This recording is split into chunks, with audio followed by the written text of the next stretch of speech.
What is next for Deontay Wilder in 2022? It's more than 4 months since his knockout loss in the third fight with Tyson Fury. We still don't know what Wilder is looking to do.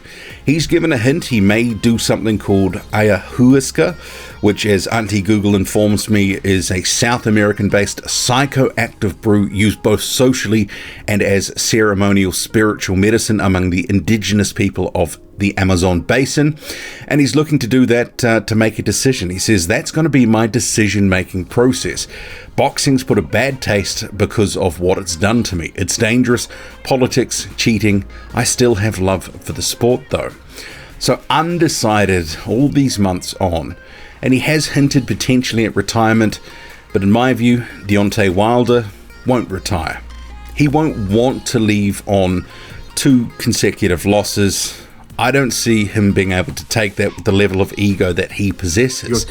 He'll want to make a comeback. He believes in his talents and his abilities, and obviously he had success in the third fight with Tyson Fury, so he'll believe he's still got something left to offer the heavyweight division, make another run at a title.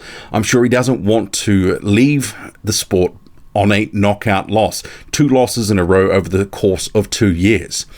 So if he does continue his career, well, who's he going to face? And that's certainly the question now. And I think there's actually a couple of options on the table, in particular within the PBC stable, that make a lot of sense for different reasons. And the first one I'll start with, it may seem a little bit left field, but Adam Kownacki. Adam Kownacki is a heavyweight within the PBC stable that's had some really good wins in recent years. You can think Chris Arreola. He also beat Charles Martin. There is other names as well. He's a popular ticket seller in the New York area, has headline events at the Barclays Center. That could work for all number of reasons. And maybe until recently, I wouldn't have considered that a viable option because he's coming off a loss, actually 2 consecutive losses. But the fact that PBC recently matched Keith Thurman and also Mario Barrios, they aren't necessarily shy in putting guys coming off losses into big main events, especially on pay-per-view. Both Thurman and Barrios were coming off losses heading into that one. So I think Kownacki is at a certain level where you can justify having the fight against Wilder and you can still put it on pay-per-view. And like it or not, Deontay Wilder is a pay-per-view fighter from here on out. They are in the sort of, and you can look at it 2 ways, cash in, cash out phase of Wilder's career. He's fully developed as a product.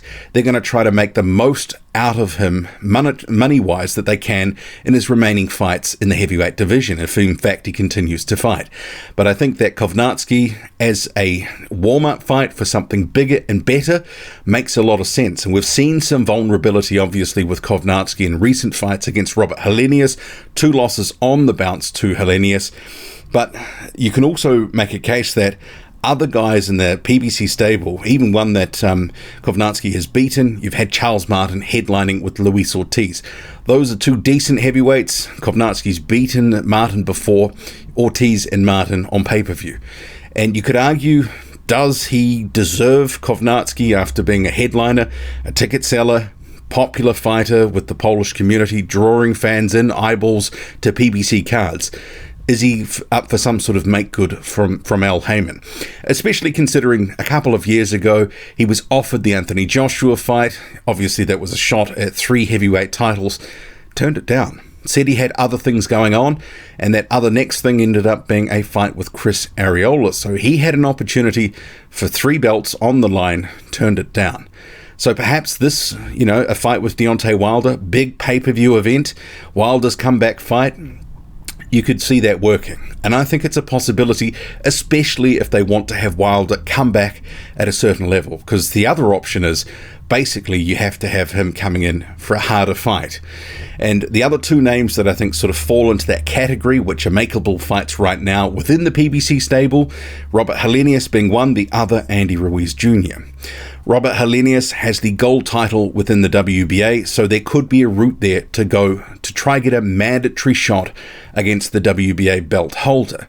And that could be something that the WBA would be willing to do. Robert Helenius has already won these last couple of fights against Kownacki. They have been eliminators.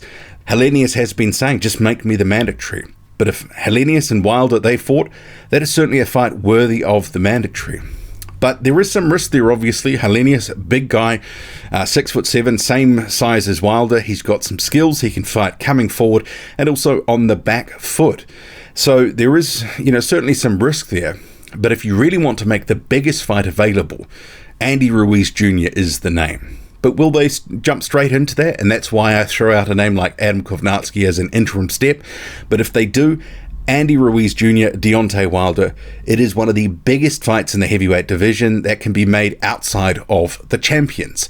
And given they're both PBC fighters, easy to make, you'd be able to sell a story that these two former champions making another run, the winner onto a potential heavyweight title shot.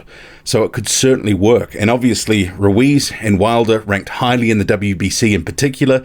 You've got Wilder at number 1 there still after his most recent loss to Tyson Fury. So certainly I think the winner of that fight would actually go straight on to a heavyweight title shot at some point. And it would be an interesting style matchup. You've got Wilder, who's the power puncher, coming off those 2 losses, but against a guy significantly shorter than his previous foe of Tyson Fury. Andy Ruiz Jr., a front foot counterpuncher, likes to work off what you give him. And we've seen a little bit of vulnerability from Ruiz Jr. in that Areola fight. Dropped and also hurt a number of times by Areola. So it could be right time for Deontay Wilder to face Andy Ruiz Jr.